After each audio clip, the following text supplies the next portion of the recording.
Krishna Hare Krishna Krishna Krishna Hare Hare Krishna, Hare Rama Rama Rama Rama Hare Krishna, Hare Hare Hare Krishna Krishna Krishna Hare Hare Hare Rama Rama Rama Hare Hare.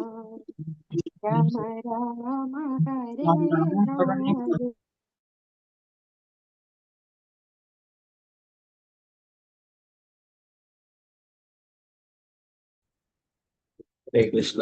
Sreeradha Govinda ഗുരുവിന്റെ ശ്രീമദ് ഭാഗവത ശ്രീകല ഓം അജ്ഞാനതിമിരാന്തസ്യാനനശ്വരാകേ ചക്ഷുരുന്മീലിതം തസ്മൈ ശ്രീ ഗുരുവേ നമഃ. ശ്രീ ചൈതന്യ മനോഭീഷ്ടം സ്ഥാപിതം യേന ഭൂതലേ സ്വയം രൂപഗദാമഹ്യം ദദാതി സുധാനി വന്ദേ ശ്രീഗുരു ശ്രീയുതാപദകമലം ശ്രീഗുരു വൈഷ്ണവാം ശ്രീരൂപം സകലജാതം സഗണരഘുനാഥാന്വിതം തം സജീവം സാത്വികം സാവധൂതം പരിജനസഹിതം കൃഷ്ണ ചൈതന്യദേവം ശ്രീരാധാ കൃഷ്ണപാദാം സഗണലളിതാം ശ്രീവിശാഖാം ഹേ കൃഷ്ണ കരുണാ സിന്ധു ദീനബന്ധു ജഗത്പദേ ഗോപേശ ഗോപികാ കാന്ത രാധാ കാന്ത നമസ്തേ. സപ്തകാഞ്ചന ഗൗരാംഗീ ശ്രീരാധേ വൃന്ദാവനേശ്വരി വൃഷഭാനുസുതേ ദേവി പ്രണമാമി ഹരിപ്രിയ. വാഞ്ചകൽപതരൂപശ്ച കൃപാ സിന്ധുദേവ ച പതിതാനാം പാവനഭ്യോ വൈഷ്ണവേഭ്യോ. പഞ്ചതത്വാത്മകം കൃഷ്ണം ഭക്തരൂപസ്വരൂപകം ഭക്താവതാരം ഭക്താഖ്യാനമാമി ഭക്തശക്തികം നിത്യാനന്ദമഹനവമി സർവാനന്ദകരം പരം ഹരിനാമകൃതം ദേവം അവധൂതശിവോ. നമോ മഹാവതിന്യായ കൃഷ്ണപ്രേമപ്രദായതേ കൃഷ്ണായ കൃഷ്ണചൈതന്യാനാമ്നേ ഗൗരതിശേ. നമോ വിഷ്ണുപാദായ കൃഷ്ണപൃഷ്ഠായ ഭൂതലേ ശ്രീമതേ ഭക്തിവേദാന്ത സ്വാമിന്നിതി നാമിനി നമസ്തേ സരസ്വതീ ദേവി ഗൗരവാണി പ്രചാരിണേ വിശേഷാശൂന്യവാദി പാശ്ചാത്യദേശധാരിണി. ജയ ശ്രീകൃഷ്ണ ചൈതന്യ പ്രഭു നിത്യാനന്ദ ശ്രീ അദ്വൈത ഗദാധര ശ്രീവാസാദി ഗൗരവ. ഹരേ കൃഷ്ണ കൃഷ്ണ കൃഷ്ണ ഹരേ ഹരേ ഹരേ രാമ രാമ രാമ ഹരേ ഹരേ. ഗുരുവേ ഗൗരീശങ്കരായ രാധികായ തഥാേ കൃഷ്ണായ കൃഷ്ണഭക്തായ ഭക്തായ പ്രഭുപാദ് ജീവൻ വിരാജ് की ഹരേ കൃഷ്ണദേവബന്ധോ മത്സംഗിൻ മത്ഗുരു മന്മഹാദന നിഷ്ഠാരകമദ്ഭാഗ്യ മദാനന്ദ നമോസ്തുതേ. ഗ്രന്ഥരായ ശ്രീമദ് ഭാഗവതം വിജയ്. ശ്രീമദ് ഭാഗവതം ചതുർത്ഥ സ്കന്ധം 27-ാം അധ്യായം ശ്ലോകം 4.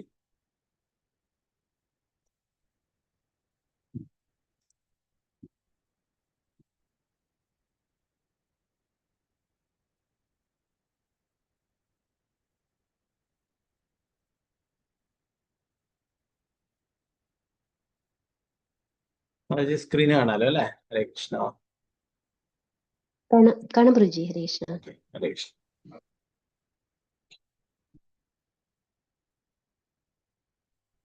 ഓം നമോ ഭഗവതേ വാസുദേവായ. ശയാന ഉന്നതമതോ മഹാമനാ മഹർഹതൽപേ മഹിഷീഭുജോപതി.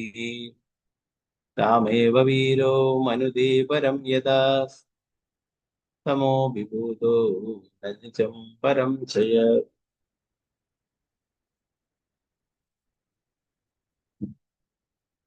ശയാന ഉന്നതമതോ മഹാമനാ മഹാർഹതൽപേ മഹിഷീഭുജോപതി. തമേവ വീരോ മനുദേ പരം യഥാ തമോ വിഭൂതോ നിജം പരം ചയ.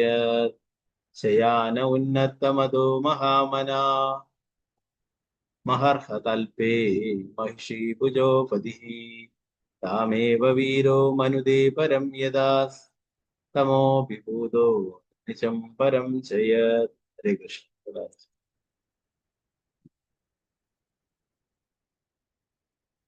ഓം നമോ ഭഗവതേ വാസുദേവായ.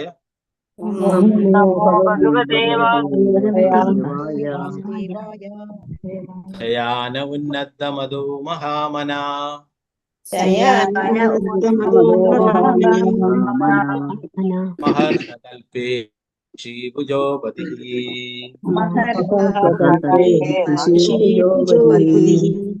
താമേവ വീരോ മനുദേ പരം യദസ്.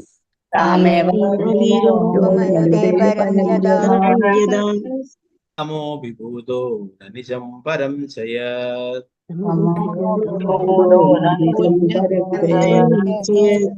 ശയാന ഉന്നതമധോ മഹാമനാ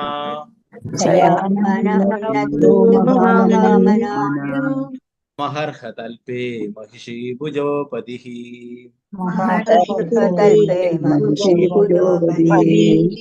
താമേവ വീരോ മനുദേ പരം യദസ്.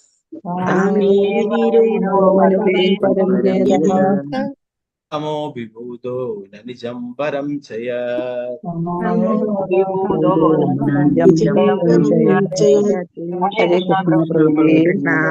പ്രഭുജി. ഹരേ കൃഷ്ണ ഹരേ കൃഷ്ണ. മാലതി ശ്യാമദേവദാസ് മാതാജി. ഹരേ കൃഷ്ണ. ഹരേ കൃഷ്ണ പ്രഭുജി. ഹരേ കൃഷ്ണ. ഓം നമോ ഭഗവതേ വാസുദേവായ. ശയാന ഉന്നതമധോ മഹാമന മഹർഷകൽപേ മഹിഷീ ഭുജോപതി. താമേവ വീരോ മനുദേ പരം യത. സമോഭിഭൂതോ ന നിജം പരം ചയത്. ഹരേ കൃഷ്ണ പ്രഭുജി. ഹരേ കൃഷ്ണ മാതാജി. സ്വർണ്ണപ്രഭ മാതാജി ചൊല്ലിക്കൊള്ളു. കൃഷ്ണ പ്രഭുജി. ഓം നമോ ഭഗവതേ വാസുദേവായ. ശയാന ഉന്നതമധോ മഹാമനാഃ മഹർഷതൽപേ മഹിഷീ ഭുജോപതിഃ. താമേവ വീരോ മനുദേ പരം യതസ്തമോഭിഭൂതോ ന നിജം പരം ചയത്. ഹരേ കൃഷ്ണ പ്രഭുജി.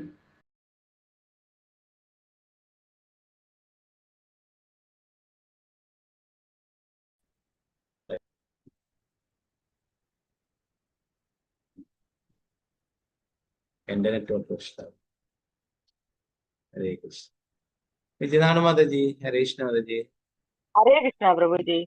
ഹരേ കൃഷ്ണ. ഓം നമോ ഭഗവതേ വാസുദേവായ. ശയാന ഉന്നതമധോ മഹാമനാം മഹർഷതൽപേ മഹിഷീ ഭുജോപതീഃ. താമേവ വീരോ മനുദേ പരം യദസ്. തമോ വിഭൂതോ ന നിജം പരം ചയത്. ഹരേ കൃഷ്ണ പ്രഭുജി. ഹരേ കൃഷ്ണ. പത്മകുമാരി മാതാജി ചൊല്ലു. ഹരേ കൃഷ്ണ പ്രഭുജി. ഹരേ ഓം നമോ കൃഷ്ണ. ഭഗവതേ വാസുദേവായ. ശയാന ഉന്നതമധോ മഹാമന മഹർഷതൽപേ മഹിഷീ ഭുജോപതിഃ. താമേവ വീരോ മനുജേ പരം യത. സമോ വിഭൂതോ ന നിജം പരം ചയത്. ഹരേ കൃഷ്ണ പ്രഭുജി. ഹരേ കൃഷ്ണ. രമണി മാതാജി ചൊല്ലിക്കൊള്ളു. ഹരേ കൃഷ്ണ പ്രഭുജി. ഹരേ കൃഷ്ണ. ഓം നമോ ഭഗവതേ വാസുദേവായ. ശയാന ഉന്നതമധോ മഹാമന മഹർഷതൽപേ മഹിഷീ ഭുജോപതി. താമേവ വീരോ മനുദേ പരം യദാ. സ്തമോ അഭിബുധോ ന നിജം പരം ചയത്. ഹരേ കൃഷ്ണ. ഹരേ കൃഷ്ണ. സീതാരാമനുണ്ട് മാതാജി ചൊല്ലു. ഹരേ കൃഷ്ണ. ഹരേ കൃഷ്ണ പ്രഭുജി. ചൊല്ലു. ഓം നമോ ഭഗവതേ വാസുദേവായ. ശയാന ഉന്നതമധോ മഹാമന മഹർഷതൽപേ മഹിഷീ ഭുജോപതി. തമേവ വീരോ മനുജേ പരം യഥാ. തമേ വിഭൂതോ ന നിജം പരം ചയത്. ഹരേ കൃഷ്ണ പ്രഭുജി. ഹരേ കൃഷ്ണ. നിർമ്മല മാതാജി ചൊല്ലിക്കൊള്ളു. ഹരേ കൃഷ്ണ പ്രഭുജി. ഓം നമോ ഭഗവതേ വാസുദേവായ. ശയാന ഉന്നതമധോ മഹാമന മഹർഷതൽപേ മഹിഷീ ഭുജോപതിഃ. താമേവ വീരോ മനുദേ പരം യതസ്തമോ അഭിഭൂതോ ന നിജം പരം ചയത്. ഹരേ കൃഷ്ണ പ്രഭുജി. ഹരേ കൃഷ്ണ. വിജയ ദേവദാസ് മാതാജി ചൊല്ലിക്കൊള്ളു. ഹരേ കൃഷ്ണ പ്രഭുജി. ഹരേ കൃഷ്ണ. ഓം നമോ ഭഗവതേ വാസുദേവായ. ശയാന ഉന്നതമധോ മഹാമന മഹർഷതൽപേ മഹിഷീ ഭുജോപതിഃ. താമേവ വീരോ മനുദേ പരം യഥാ. തമോഭിഭൂതോ ന നിജം പരം ചയത്. ഹരേ കൃഷ്ണ പ്രഭുജി. ഹരേ കൃഷ്ണ. രാമേന്ദ്ര പ്രഭു കേൾക്കും. ഹരേ കൃഷ്ണ പ്രഭുജി. ഹരേ ഓം കൃഷ്ണ. നമോ ഭഗവതേ വാസുദേവായ. ശയാന ഉന്നതമതോ മഹാമന മഹകൽപേ മഹിഷീകുശോപതി സാമേവ വീരോ മനുദേ പരം യദസ്തമോദിഭൂതോ നമിതം പരം ച യത്. ഹരേ കൃഷ്ണ പ്രഭുജി.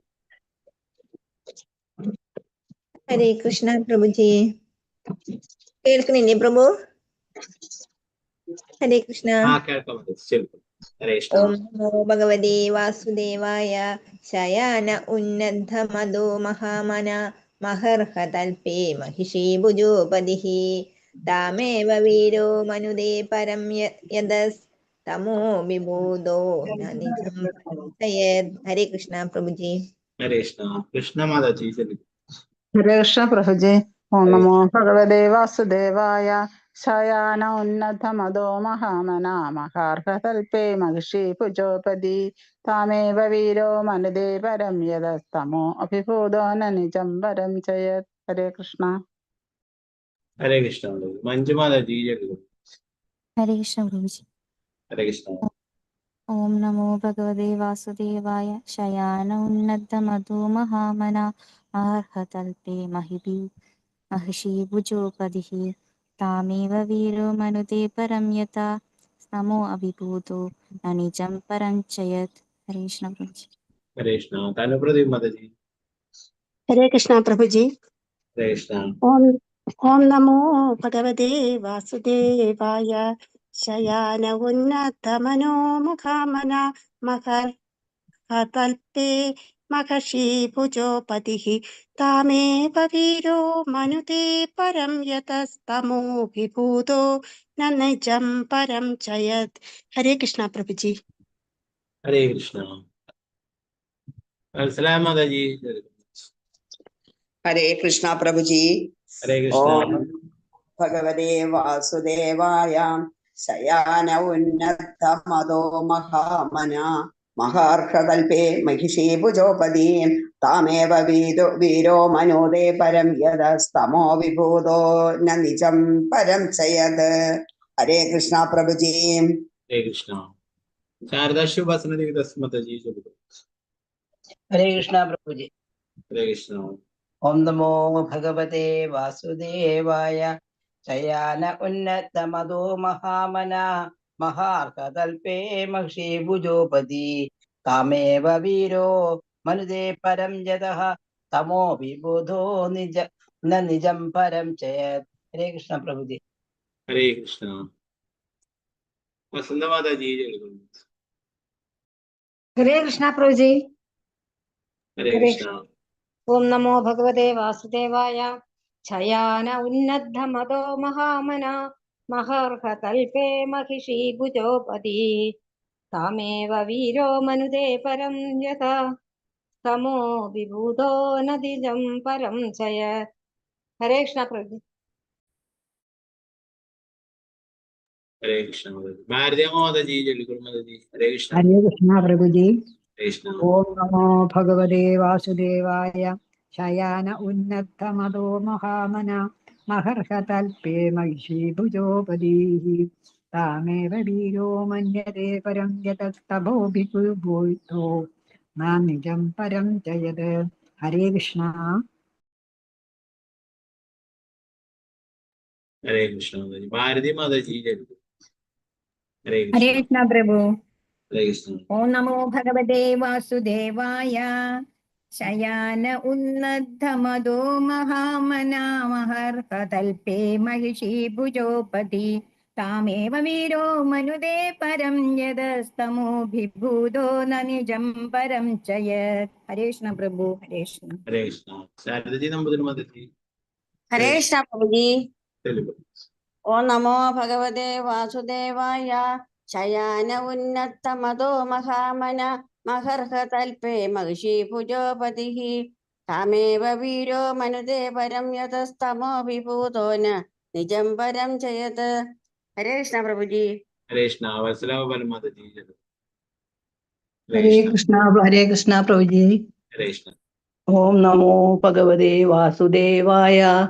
ശയാന ഉന്നതമതോ മഹാമന महर्गतल्पे महिषी भुजोपदी तामेव वीरो मनुते परं यदा समोऽभिभूतो न निजं परं जयत्। हरे कृष्ण प्रभु जी। हरे कृष्ण। धनलक्ष्मी माता जी तेलुगु। हरे हरे कृष्ण कृष्ण। प्रभु जी। हरे कृष्ण। ओम नमो भगवते वासुदेवाय सयान उन्नतमधो महामना महर्षकल्पे महर्षिभूतोपदिः तामेव वीरो मनुते परं यदस्वभूतो धनिकं परं चयत। हरे कृष्ण प्रभु। हरे कृष्ण। गीताटी माता जी तेलुगु। हरे हरे कृष्ण। कृष्ण प्रभु जी। हरे कृष्ण। ओम नमो भगवते वासुदेवाय शयान उन्नद्धमदो महामना महर्षकल्पे महिषी भुजोपदिः तामेव वीरो मनुदे परं यदस्तमोऽभिभूतो न निजं परं च यत्। हरे कृष्ण प्रभु जी। हरे कृष्ण। सावित्री बश्री देवदास माता जी। हरे कृष्ण प्रभु जी। प्रणाम प्रभु जी। कृष्ण। ओम नमो भगवते वासुदेवाय शयान उन्नतमदो महामना महर्षकल्पे महिषी भुजोपदिः तामेव वीरो मनुदे परं यदा स्तमोऽभिभूतो न निजं परं च यत्। हरे कृष्ण प्रभु जी। हरे कृष्ण। शोभा माता जी तेलुगु। हरे कृष्ण। हरे कृष्ण प्रभु जी। हरे कृष्ण। ओम नमो भगवते वासुदेवाय शयान उन्नतमदो महामना महर्षकल्पे महिषी भुजोपदिः तमेव वीरो मनुदे परं यदस्तमो अभिभूतो न निजं परं च यत्। हरे कृष्ण प्रभु जी। हरे कृष्ण। गीतासी माता जी तेलुगु। हरे कृष्ण। हरे कृष्ण प्रभु जी। तेलुगु। ओम नमो भगवते वासुदेवाय शयान उन्नद्धमदो महामना महर्षकल्पे महिषी भुजोपतिः तामेव वीरो मनुते परं यद तमोभिभूतो निजं परं च यत्। हरे कृष्ण प्रभु जी। हरे कृष्ण। विजय जी माता जी तेलुगु। हरे कृष्ण। हरे कृष्ण प्रभु जी। हरे कृष्ण। ओम नमो भगवते वासुदेवाय शयान उन्नतमदो महामना महर्षकल्पे महिषी भुजोपतिः तामेव वीरो मनुते परं यतस्तमोभिभूतो न निजं परं च यत्। हरे कृष्ण। हरे कृष्ण। तेलुगु कृष्ण देवदास माता जी तेलुगु। हरे कृष्णा प्रभु जी। हरे कृष्ण। ओम नमो भगवते वासुदेवाय शयान उन्नद्धमदो महामना महर्षकल्पे महिषी भुजोपतिः तामेव वीरो मनुते परं यतः तमोभिभूतो न निजं परं च यत्। हरे कृष्ण प्रभु जी। हरे कृष्ण। मायादीद मंगल देवदास माता जी तेलुगु। हरे हरे कृष्ण प्रभु जी। प्रणाम प्रभु जी। हरे कृष्ण। ओम नमो भगवते वासुदेवाय शयान उन्नतमदो महामना महर्षकल्पे महिषी भुजोपदी तामेव वीरो मनुदे परं यदस्तमोभिभूतो निजं परं च यद्। हरे कृष्ण प्रभु जी। प्रणाम। हरे कृष्ण. ഓക്കെ നമുക്ക് ഇതിന്റെ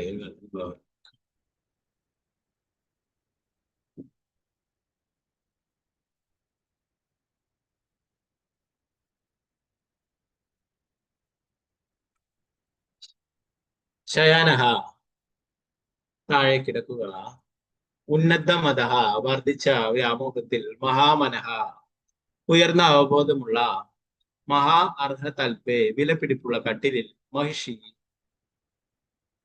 രാജ്ഞിയുടെ ഭുജ കൈകൾ, ഉപതിഷി തലയണ, താം അവളുടെ ഏവ തീർച്ചയായും, വീരഹ നായകൻ, മനുതേ അവൻ പരിഗണിച്ചു, പരം ജീവിതത്തിന്റെ ലക്ഷ്യം, യഥഹ ഏതിൽ നിന്ന്, തമഹ അജ്ഞതയാൽ, അഭിഭൂതഹ വിഭ്രമിക്കപ്പെട്ടു, ന അല്ല, നിജം അവന്റെ യഥാർത്ഥ വ്യക്തിത്വം, പരം പരമദിവ്യത്വ കൃഷ്ണനായ ഭഗവാൻ ച യത് എന്ത്.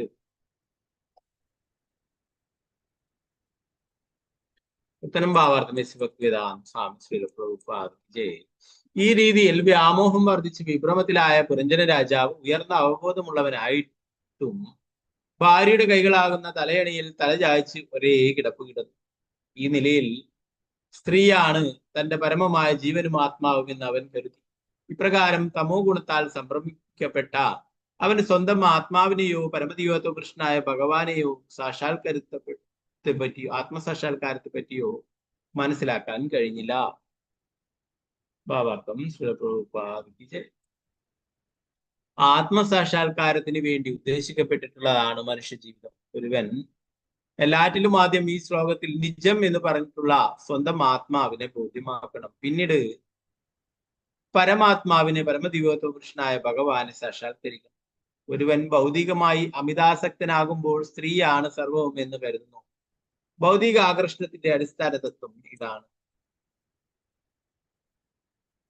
അത്തരമൊരവസ്ഥയിൽ ഒരുവന് സ്വന്തം ആത്മാവിനെയോ പരമദൈവത്തോ കൃഷ്ണനായ ഭഗവാനെയോ സാക്ഷാത്കരിക്കാൻ കഴിയില്ല. ശ്രീമദ് ഭാഗവതത്തിൽ 5:5-2 പറഞ്ഞിരിക്കുന്നു. അതിനാൽ പറഞ്ഞിരിക്കുന്നു, മഹസേവാം ദ്വാരാം ആഹുർ വിമുക്തേ തമോദാരം യോഷിതാം സംഗി സംഘം. ഒരുവൻ മഹാത്മാക്കളോട് അഥവാ ഭക്തരോട് സമ്പർക്കം പുലർത്തുകയാണെങ്കിൽ അവന്റെ മോചനത്തിന്റെ പാത തുറക്കപ്പെടും. പക്ഷെ ഒരുവൻ സ്ത്രീകളിൽ അമിതാസക്തിയുള്ളവനാവുകയോ സ്ത്രീകളിൽ അമിതാസക്തിയുള്ള വ്യക്തികളുമായി സംസർഗത്തിലാവുകയോ ചെയ്താൽ, അതായത് സ്ത്രീകളോട് പ്രത്യക്ഷമായോ പരോക്ഷമായോ അമിതാകർഷണം ഉണ്ടായാൽ അവൻ തമോദ്വാരമാണ്, നരകീയ ജീവിതത്തിന്റെ ഇരുണ്ട മേഖലകളിലേക്കുള്ള വാതിലാണ് തുറക്കുന്നത്. പുരഞ്ജന രാജാവ് ഒരു മഹാത്മാവായിരുന്നു. ഉന്നതമായ അവബോധവും ബുദ്ധിയുമുള്ളവനായിരുന്നു. പക്ഷേ സ്ത്രീകളിൽ അമിതാസക്തനായത് മൂലം അവന്റെ അവബോധം പൂർണ്ണമായും മറയ്ക്കപ്പെട്ടു. ആധുനിക യുഗത്തിൽ ജനങ്ങളുടെ അവബോധം ഏറെയും മദ്യവും മാംസവും സ്ത്രീയും എന്നിവയാൽ മറയ്ക്കപ്പെട്ടിരുന്നു. പരിണിത ഫലമായി ആത്മസാക്ഷാത്കാരത്തിൽ പുരോഗതി പ്രാപിക്കാൻ ജനങ്ങൾക്ക് പൂർണ്ണമായും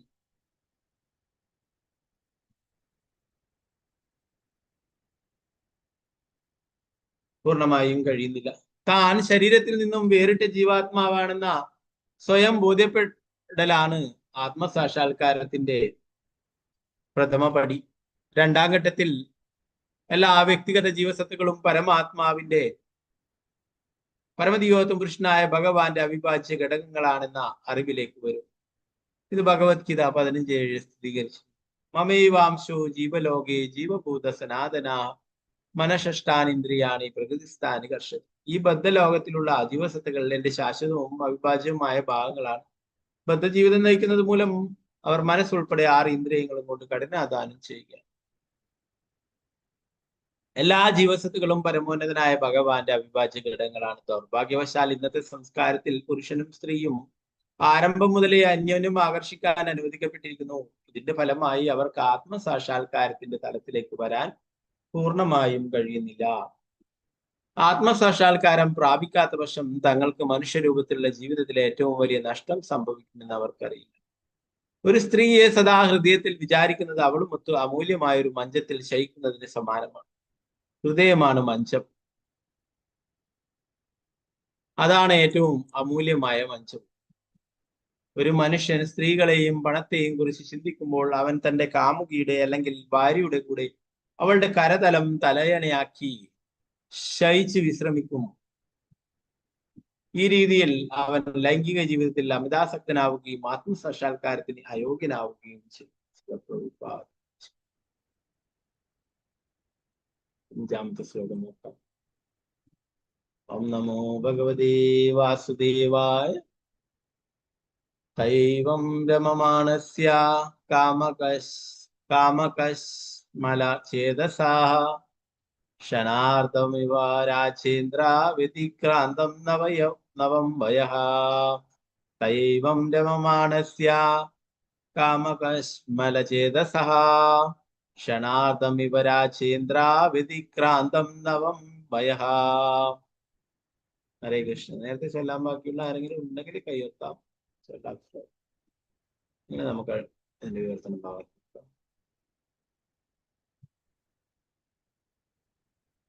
ഓക്കെ, വിവർത്തനം ഭാഗം. തയാ അവളോടൊപ്പം ഏവം ഇപ്രകാരത്തിൽ രമമാണസ്യ രമിക്കുക കാമ പൂർണ്ണമായും കാമത്തിൽ കശ്മല ഭാവപൂർണമായ ചേതസഹ അവന്റെ ഹൃദയം ക്ഷണാർത്ഥം ഒരു നിമിഷാർത്ഥത്തിനുള്ളിൽ ഇവ പോലെ രാജ ഇന്ദ്ര അല്ലയോ രാജാവേ വ്യതിക്രാന്തം അറുതിയെത്തി നവം യ വയഹ ജീവിതം കീർത്തനം ഭാവാർത്ഥം ഭക്തിവേദാന്ത സ്വാമി. എന്റെ പ്രിയപ്പെട്ട പ്രാചീന ഭർത്തി രാജാവേ, ഈ രീതിയിൽ കാമാർത്തിയോടെ ഭാര്യയോടൊത്ത് സദാ പാപമംഗലമായ ലൈംഗിക ജീവിതം ആസ്വദിക്കുവാൻ ആരംഭിച്ച പുരഞ്ജന രാജാവിന്റെ പുതിയ ജീവിതവും യൗവനവും ഒരു നിമിഷാർദ്ധത്തിനുള്ളിൽ അവസാനിച്ചു.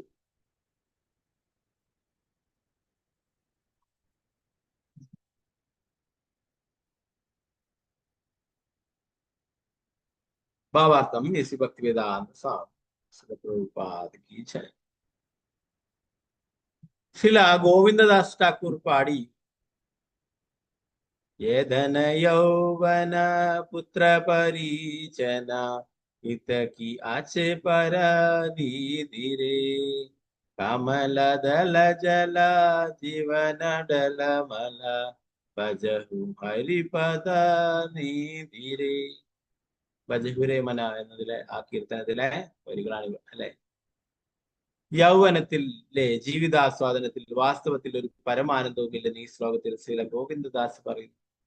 യൗവനത്തിൽ ഒരു വ്യക്തി എല്ലാ തരത്തിലുള്ള ഇന്ദ്രിയ വിഷയങ്ങളും ആസ്വദിക്കുവാൻ ആർത്തിയുള്ളവനായിരിക്കും. രൂപം, രുചി, ഗന്ധം, സ്പർശം, ശബ്ദം എന്നിവയാണ് ഇന്ദ്രിയ വിഷയം. ആധുനിക ശാസ്ത്രീയ സമ്പ്രദായം അഥവാ ശാസ്ത്രീയ സംസ്കാരത്തിന്റെ പുരോഗതി ഈ പഞ്ചേന്ദ്രിയങ്ങളുടെയും ആസ്വാദനത്തെ പ്രോത്സാഹിപ്പിക്കും. യുവതലമുറയ്ക്ക് മനോഹരങ്ങളായ രൂപങ്ങൾ ദർശിക്കുവാനും ഭൗതിക വർത്തമാനങ്ങളും ഇന്ദ്രിയങ്ങൾക്ക് ചാരിതാർത്ഥ്യം പകരുന്ന ഇമ്പഗാനങ്ങളും അടങ്ങിയ റേഡിയോ പ്രക്ഷേപണം ശ്രമിക്കാനും സുഗന്ധദ്രവ്യങ്ങളുടെയും സുന്ദര പുഷ്പങ്ങളുടെയും ഗന്ധം ശ്വസിക്കുവാനും യുവതികളുടെ മൃദുല ശരീരങ്ങളിൽ അഥവാ മാറിടങ്ങളിലും ക്രമേണ ലൈംഗിക അവയവങ്ങൾ സ്പർശിക്കുവാനും വളരെ സന്തോഷമാണ്. മൃഗങ്ങൾക്കും ഇവയിലെല്ലാം സന്തോഷവും പ്രിയവുമുണ്ട്. അതിനാൽ മനുഷ്യ സമൂഹത്തിൽ ഇന്ദ്രിയ വിഷയങ്ങളുടെ ആസ്വാദനത്തിൽ നിയന്ത്രണങ്ങളുണ്ട്. ഈ നിയന്ത്രണങ്ങൾ പാലിക്കാത്തവർ ശരിക്കും മൃഗസമാനമാകും. അതുകൊണ്ട് ഈ ശ്ലോകത്തിൽ കാമകശ്മല ചേതസഹ എന്ന്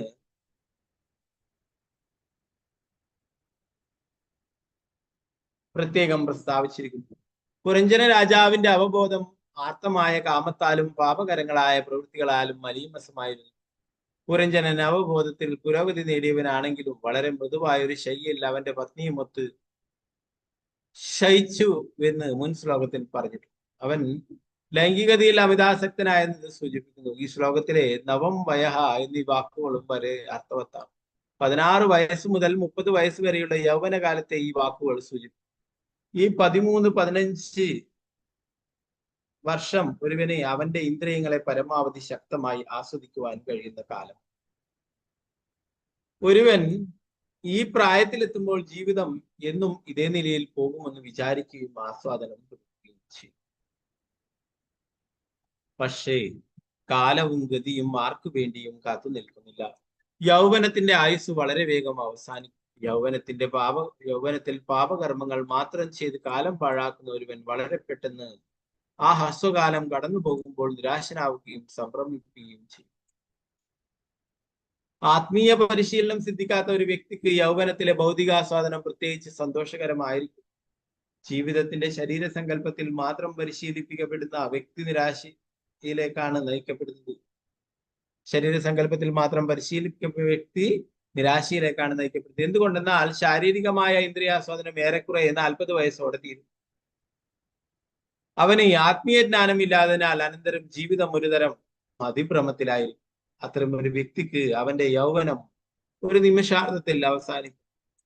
അപ്രകാരം ഭാര്യയോടൊത്ത് ശയിക്കുക എന്ന പുരഞ്ജന രാജാവിന്റെ സന്തോഷം വളരെ വേഗം അവസാനിച്ചു. മനുഷ്യരൂപത്തിലുള്ള ജീവിതത്തിൽ അനിയന്ത്രിതമായ ഇന്ദ്രിയാസ്വാദനം പ്രകൃതി നിയമങ്ങളാൽ അനുവദിക്കപ്പെട്ടിട്ടില്ലെന്നും കാമകശ്മല ചേതസ എന്ന പ്രയോഗം ധരിപ്പിക്കുന്നു. ഒരുവൻ അവന്റെ ഇന്ദ്രിയങ്ങളെ നിയന്ത്രണമില്ലാതെ ആസ്വദിച്ചാൽ പാപപങ്കിലമായ ഒരു ജീവിതമായിരിക്കും അവൻ നയിക്കുക. മൃഗങ്ങൾ പ്രകൃതിയുടെ നിയമങ്ങൾ ലംഘിക്കുന്നില്ല. മൃഗങ്ങൾക്ക് ലൈംഗിക പ്രചോദനം ഉണ്ടാക്കുന്നത് ചില പ്രത്യേക മാസങ്ങളിലാണ്. സിംഹം മാംസം ഭക്ഷിക്കുന്ന വളരെ ശക്തിയുള്ള മൃഗമാണെങ്കിലും വർഷത്തിൽ ഒരിക്കൽ മാത്രമാണ്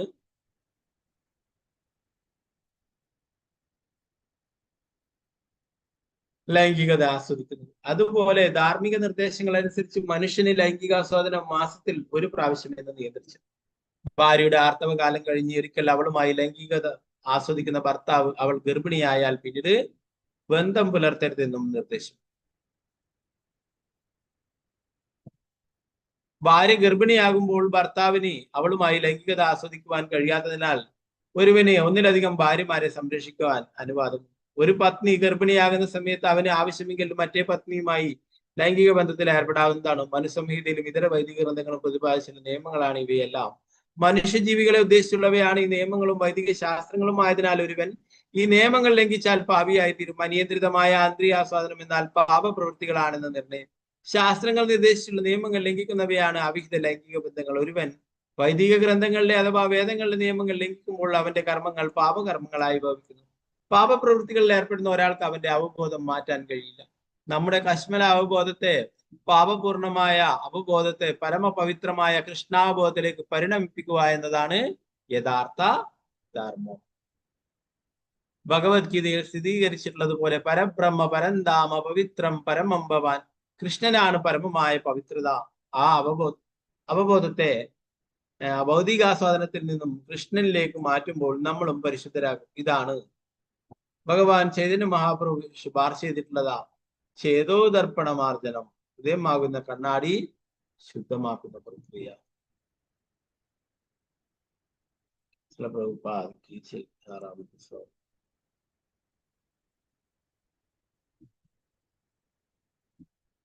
ഓം നമോ ഭഗവതേ വാസുദേവായ. തസ്യാമജനയത് പുത്രാൻ പുരഞ്ജന്യാം പുരഞ്ജനഃ ശതാന്യേകാദശ വിരാട് കിഷോർധാമതാത്യഗാത്.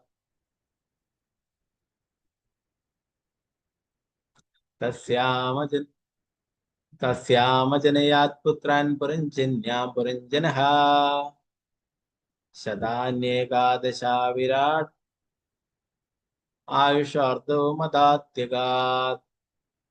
നാരദ മഹർഷി അപ്പോൾ പ്രാചീന വർഷി രാജാവിനെ അഭിസംബോധന ചെയ്തു. അല്ലയോ രാജാവേ, ദീർഘായുഷ്മാൻ. ഈ രീതിയിൽ പുരഞ്ജന രാജാവ് അവന്റെ പത്നി പുരഞ്ജനിയുടെ ഗർഭത്തിൽ 1100 പുത്രന്മാരെ ജനിപ്പിച്ചു. എങ്ങനെ തന്നെ ആയാലും ഈ ഒരു പ്രവൃത്തിയിലൂടെ അവൻ തന്റെ ആയുസിന്റെ പകുതിയും കടന്നു. ഭാവാർത്ഥം ഭക്തിവേദാന്ത സ്വാമി. ഈ ശ്ലോകത്തിൽ സാർത്ഥകങ്ങളായ നിരവധി വാക്കുകൾ. ഏകാദശ ശതാനി എന്ന വാക്കാണ് അവയിൽ പ്രഥമം.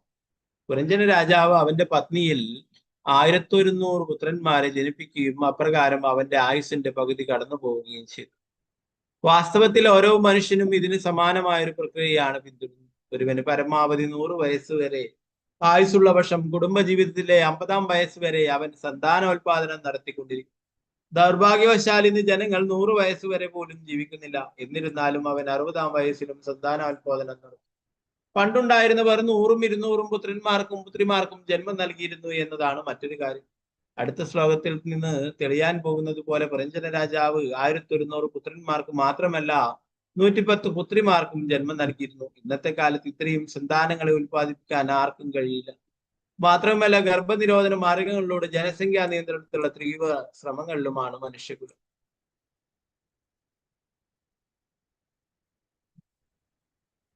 വേദകാലങ്ങളിൽ ജനങ്ങൾ 100 കണക്കിന് സന്താനങ്ങളെ ഉൽപ്പാദിപ്പിച്ചിരുന്നെങ്കിലും അവർ ഒരിക്കലും ഗർഭനിരോധന മാർഗങ്ങൾ സ്വീകരിച്ചിരുന്നതായി വൈദിക സാഹിത്യങ്ങളിൽ എവിടെയും നാം കാണുന്നില്ല.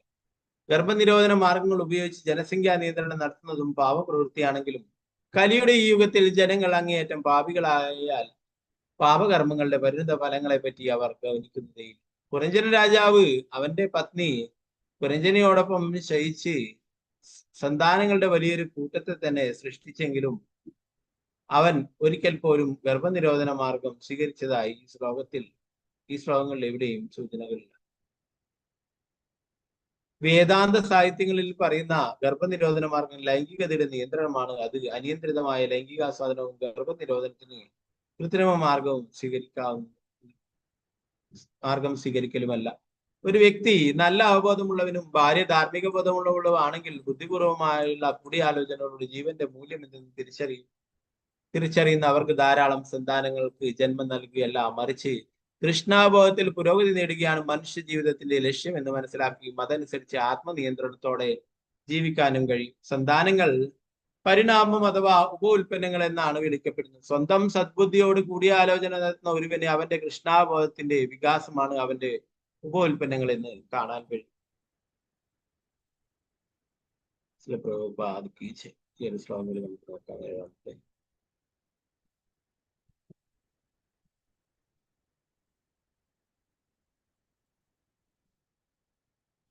ഓം നമോ ഭഗവതേ വാസുദേവായ.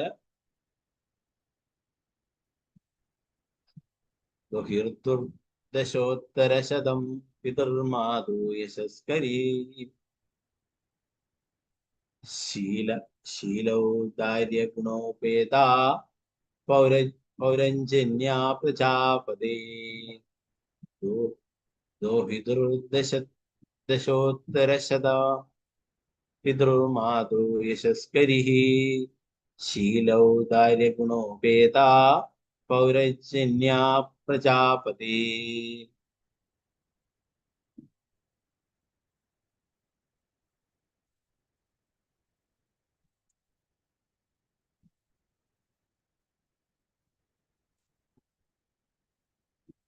അല്ലയോ പ്രജാപതി, പ്രാചീന രാജാവേ, പുരഞ്ജന രാജാവ് ഇപ്രകാരം 110 പുത്രിമാർക്കും ജന്മം നൽകി. ഇവരെല്ലാവരും മാതാപിതാക്കന്മാരെ പോലെ തന്നെ പുകഴ്ത്തപ്പെട്ടു. മാന്യമായി പെരുമാറിയിരുന്ന അവർ മഹാമനസ്കരും മറ്റു പല സദ്ഗുണങ്ങളോടും ഉടമകളുമായിരുന്നു. വേദങ്ങളുടെ നിയമങ്ങളും ക്രമങ്ങളും അനുസരിച്ച് പിറക്കുന്ന സന്താനങ്ങൾ മാതാപിതാക്കളെ പോലെ സദ്ഗുണങ്ങളുള്ളവരായിരിക്കും. വേദ നിയമം അനുസൃതമല്ലാതെ പിറക്കുന്ന സന്തതികൾ മിക്കവാറും വർണ്ണസങ്കരങ്ങളായിരിക്കും. വർണ്ണസങ്കര സന്താനങ്ങൾ കുടുംബത്തോടും സമൂഹത്തോടും തങ്ങളോട് തന്നെയും നിരുത്തരവാദികളായിത്തീരും. വർണ്ണ സങ്കരങ്ങൾക്ക് മുമ്പ് ഗർഭധാന സംസ്കാരത്തിലൂടെ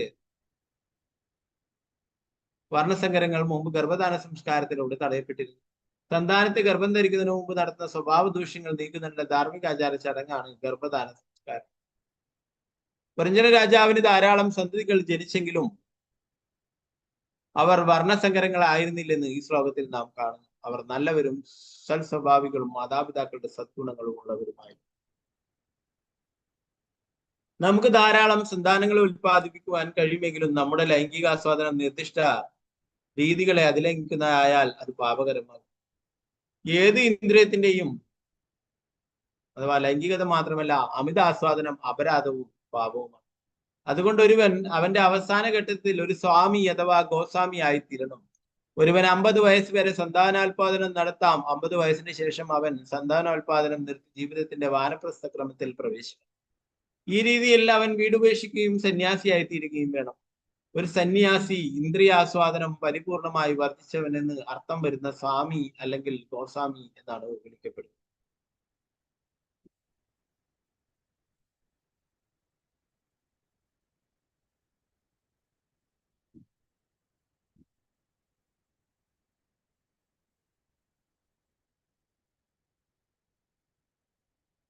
ഒരുവന് തന്നിഷ്ടപ്രകാരം സന്യാസ ക്രമം സ്വീകരിക്കാനാവില്ല. അവനെ ഇന്ദ്രിയാസ്വാദന ഇച്ഛകളെ നിയന്ത്രിക്കാൻ കഴിയുമെന്ന പൂർണ്ണമായ ആത്മവിശ്വാസം ഉണ്ടായിരിക്കണം. പുരഞ്ജന രാജാവിന്റെ കുടുംബജീവിതം തീർച്ചയായും സന്തുഷ്ടമായിരുന്നു. ഈ ശ്ലോകങ്ങളിൽ പറഞ്ഞിട്ടുള്ളത് പോലെ അവനെ 1100 പുത്രന്മാർക്കും 110 പുത്രിമാർക്കും ജന്മം നൽകി.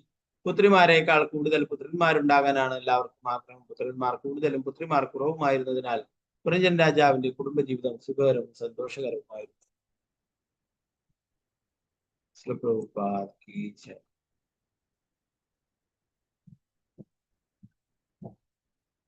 നാരായണ നമസ്കൃത്യ നരം ചൈവ നരോത്തമം ദേവീം സരസ്വതി വ്യാസം തതോ ജയമുദ്രേ നഷ്ടപ്രായേഷു ഭദ്രേഷു നിത്യം ഭാഗവത സേവയാ ഭഗവതീയുത്തമ ശ്ലോകേ ഭക്തിർഭവതി നഷ്ടുതി യുഗം കരോതി വാചാലം പങ്കും ലംഘയതി ഗിരിം യത്കൃപാതമഹം വന്ദേ ശ്രീഗുരു ദീനദാരിണം പരമാനന്ദമാധവം ശ്രീചൈതന്യ ഈശ്വരം. നമോ വിഷ്ണുപാദായ കൃഷ്ണപൃഷ്ഠായ ഭൂതലേ ശ്രീമതേ ഭക്തിവേദാന്ത സ്വാമിന്യതി നാമിനേ. നമസ്തേ സരസ്വതീ ദേവേ ഗൗരവാണി പ്രചാരിണി വിശേഷാ ശൂന്യവാദി പാശ്ചാത്യദേശധാരിണി ജയ ശ്രീകൃഷ്ണ ചൈതന്യ പ്രഭു നിത്യാനന്ദ ശ്രീ അദ്വൈത ഗദാധര ശ്രീവാസാദി ഗൗരഭക്തവൃന്ദ. ഹരേ കൃഷ്ണ കൃഷ്ണ കൃഷ്ണ ഹരേ ഹരേ ഹരേ രാമ രാമ രാമ ഹരേ ഹരേ. ഗുരുവേ ഗുരുചന്ദ്രായ രാധികായ കാളി കൃഷ്ണ കൃഷ്ണ.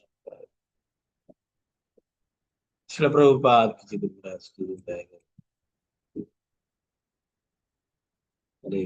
ഇന്നലെ നമ്മള് പേര് പറയുന്നത്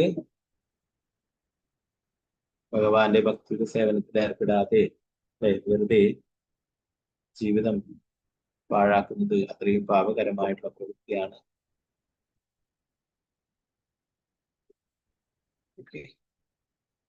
ആ പുരഞ്ജന ലൈംഗികത ആസ്വദിക്കുന്നതിനെ കുറിച്ചിട്ടൊക്കെയാണ് പറഞ്ഞിട്ടുള്ളത്. അതിന്റെ തുടർച്ചയായിട്ട് തന്നെയാണ് 4ാമത്തെ ശ്ലോകത്തിലും പറയുന്നത്.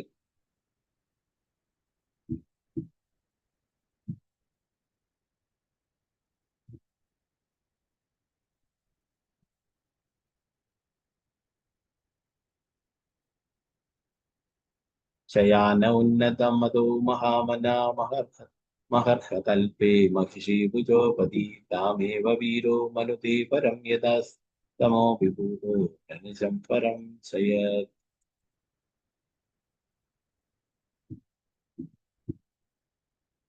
ഈ രീതിയിൽ വ്യാമോഹം വർദ്ധിച്ച് വിഭ്രമത്തിലായ പുരഞ്ജന രാജാവ് ഉയർന്ന അവബോധമുള്ളവനായിട്ടും ഭാര്യയുടെ കൈകളാകുന്ന തലയണയിൽ തല ചായച്ച് ഒരേ കിടപ്പ് കിട്ടുന്നു.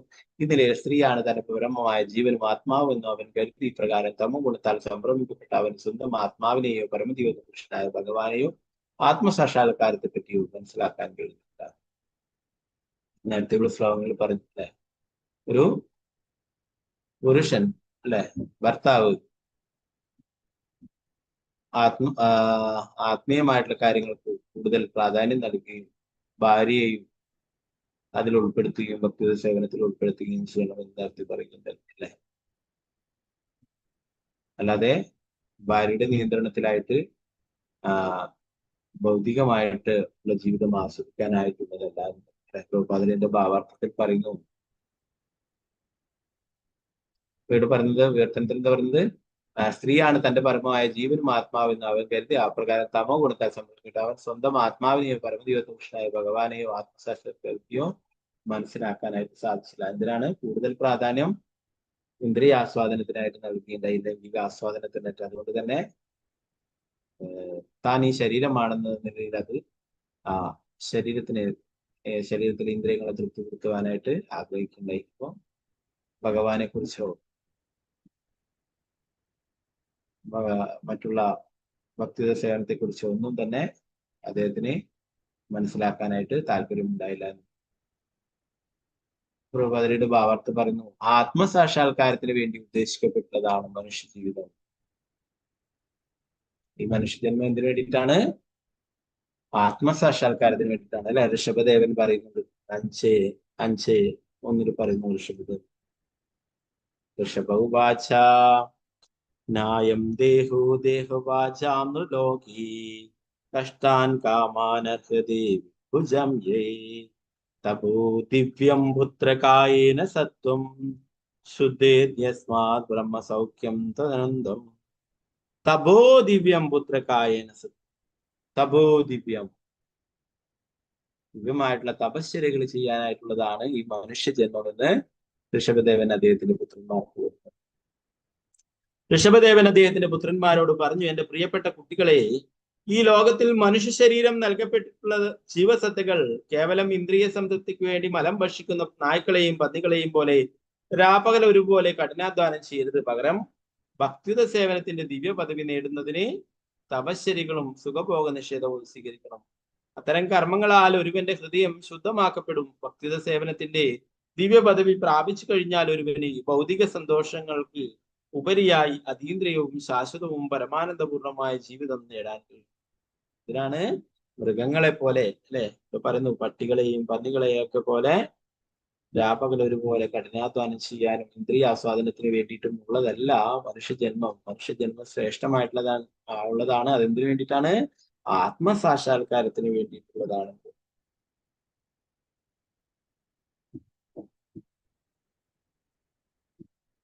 ഓ ഇവിടെ പറയുന്നു ഒരുവൻ എല്ലാറ്റിലും ആദ്യം ഈ നിജം എന്ന് പറഞ്ഞിട്ടുള്ള സ്വന്തം ആത്മാവിനെ ബുദ്ധിമാക്കണം, പിന്നീട് പരമാത്മാവിന് പരമജീവിത പുരുഷനായ ഭഗവാനെ സാക്ഷാൽ. ഒരുവൻ ഭൗതികമായി അമിതാസക്തനാകുമ്പോൾ സ്ത്രീയാണ് സർവം എന്ന് വരുന്നു. ഭൗതികാകർഷണത്തിന്റെ അടിസ്ഥാന തത്വം ഇതാണ്. അത്തരം ഒരവസ്ഥയിൽ ഒരുവന് സ്വന്തം ആത്മാവിനെയും പരമജീവിത പുരുഷനായ ഭഗവാനെയും സാക്ഷാത്കരിക്കാൻ കഴിയും. ശ്രീമദ് ഭാഗവതം 5:5-2 അതിനാൽ പറഞ്ഞിരിക്കുന്നു, മഹസേവാദ്വാരമാഹുർ വിമുക്തേ തമോദാരം യോഷിതാം സംഗി സംഘം. ഒരുവൻ മഹാത്മാക്കളോട് അഥവാ ഭക്തരോട് സമ്പർക്കം പുലർത്തുകയാണെങ്കിൽ അവന്റെ മോചനത്തിന്റെ പാത തുറക്കപ്പെടും. പക്ഷെ ഒരുവൻ സ്ത്രീകളിൽ അമിതാസക്തിയുള്ളവനാവുകയോ സ്ത്രീകളിൽ അമിതാസക്തിയുള്ള വ്യക്തികളുമായി സംസർഗത്തിലാവുകയോ ചെയ്താൽ, അതായത് സ്ത്രീകളോട് പ്രത്യക്ഷമായോ പരോക്ഷമായോ അമിതാകർഷണം ഉണ്ടായാൽ അവൻ തമോദ്വാരമാണ്. നരകീയ ജീവിതത്തിന്റെ ഇരുണ്ട മേഖലകളിലേക്കുള്ള വാതിലുകളാണ് തുറക്കുന്നത്. പറയുന്നത് ഭക്തന്മാരുമായിട്ട് സമ്പർക്കം പുലർത്തണം, ഭക്തന്മാരുമായിട്ട് അസോസിയേറ്റ് ചെയ്യണം, അല്ലെ? അങ്ങനെയാണെങ്കിൽ എന്താണ്? കൃഷ്ണാബോധത്തില് വളരാനും ഭക്തിത സേവനങ്ങൾ ചെയ്യാനും ഈ ഭൗതിക ലോകത്ത് നിന്ന് തിരിച്ച് ഭഗവാന്റെ അടുത്തേക്ക് പോകാനായിട്ട് സാധിക്കും. അല്ല മറ്റുള്ള ഭൗതികവാദികളായിട്ടുള്ള ആൾക്കാരുമായിട്ട് സ്ത്രീകളുമായിട്ട് അമിതമായിട്ട് ആസക്തിയുള്ളവരായിട്ടാണ് നമ്മൾ ബന്ധം പുലർത്തുന്നുണ്ടെങ്കിൽ നമ്മുടെ നാശമായിരിക്കും ഫലപ്പെടുന്നത്, അല്ലെ? നരകത്തിന്റെ വാതിലാണ് തുറക്കപ്പെടുക. നേരത്തെ പറഞ്ഞ് ഭഗവത് ധാമത്തിലേക്കുള്ള വാതിൽ തുറക്കപ്പെടും. എന്താണ്? സാധുക്കളുമായിട്ടുള്ള അസോസിയേഷൻ കൊണ്ട്, ഭഗവാന്റെ ശുദ്ധ ഭക്തന്മാരുമായിട്ടുള്ള സംഘം കൊണ്ട്. എന്നാൽ മറ്റുള്ള അഭക്തരുമായിട്ടുള്ള ഭൗതിക ലോകം ഇവിടെ ഭൗതിക ആസ്വാദനത്തിന് പ്രാധാന്യം നൽകിക്കൊണ്ട് അങ്ങനെ ജീവിക്കുന്നവരുമായിട്ട് അസോസിയേറ്റ് ചെയ്യുകയാണെങ്കിൽ എന്താണ്? നമ്മളും പതിച്ചു പോകുമെന്ന് പറയും.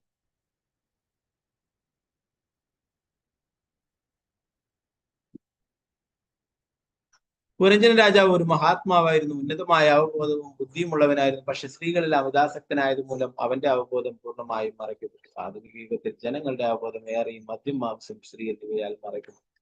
പരിണതഫലമായി ആത്മസാക്ഷാത്കാരത്തിൽ പുരോഗതി പ്രാപിക്കുവാൻ ജനങ്ങൾക്ക് പൂർണ്ണമായിട്ടും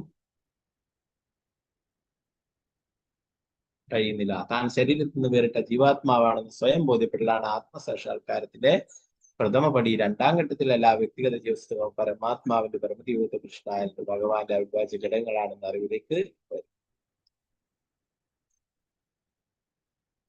അപ്പോ ഈ ശരീരമാണെന്നുള്ള ധാരണയിലായത് കൊണ്ടാണ് ഈ ശരീരത്തിന് അമിതമായിട്ട് പ്രാധാന്യം നൽകുകയും, അല്ലെ, അതിനായിട്ട് അതിന്റെ ആസ്വാദനത്തിനായിട്ട് ഇന്ദ്രിയ ആസ്വാദനമായിട്ട് സമയം പാഴാക്കുകയും ചെയ്തു. എന്നാൽ ഒരു ഭക്തന്റെയോ സാധുക്കളുടെയോ ഒക്കെ അസോസിയേഷൻ കൊണ്ട് എന്താണ്? യഥാർത്ഥ ജ്ഞാനം ലഭിക്കുകയും നമ്മൾ ഈ ശരീരമല്ല, അല്ലെ, ആത്മാവാണ്, ഭഗവാന്റെ ഭക്തനാണ്, ഭഗവാന്റെ സേവകനാണ്, അവയവാംശവും ജീവലോകെ ജീവഭൂത, എല്ലാവരും ഭഗവാന്റെ അംശം തന്നെയാണെന്ന് ഭഗവാൻ പറയുന്നു, അല്ലെ? അതുപോലെ തന്നെ ഭഗവാൻ പറയുന്നു എല്ലാവരും ഭഗവാന്റെ സേവകരാണ് എന്നുള്ള കാര്യം, അല്ലെ? ജീവര സ്വരൂപമായ കൃഷ്ണരെ നിൽക്കുന്നു. ഭഗവാന്റെ സേവകനാണ്, ഭഗവാന്റെ ദാസനാണ് എന്നുള്ളതാണ് എല്ലാ ജീവാത്മാക്കളുടെയും യഥാർത്ഥമായിട്ടുള്ള ഐഡന്റിറ്റി.